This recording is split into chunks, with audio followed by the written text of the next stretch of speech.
കൊടും ചൂടിനെ തുടർന്ന് പാലക്കാട് പെറ്റ് ഷോപ്പിലെ കാടമുട്ടകൾ വിരിഞ്ഞു. ചിറ്റൂർ കമ്പിളിച്ചുങ്കത്തെ പെറ്റ് ഷോപ്പിലാണ് സംഭവം.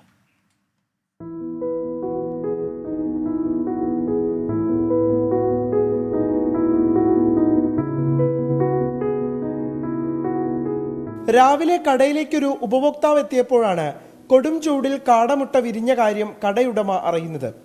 37 ഡിഗ്രിയിൽ 18 ദിവസം വേണം മുട്ട വിരിയാൻ. ജില്ലയിൽ ചൂട് 40 പിന്നിട്ടിട്ട് ദിവസങ്ങളോളമായി. ഇതോടെ അടയിരിക്കാനൊന്നും കാത്തിരുന്നില്ല.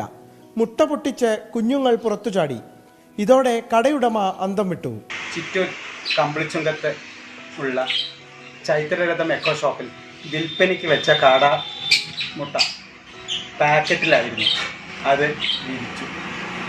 ഇവിടുത്തെ ഉഷ്ണം തന്നെയാണ് കാരണം.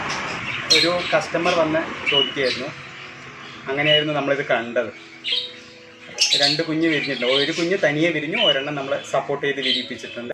ആദ്യമായാണ് ഇത്തരമൊരു അനുഭവം എന്നാണ് കടയുടമ പറയുന്നത്.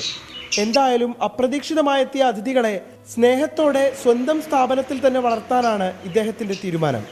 24 പാലക്കാട്.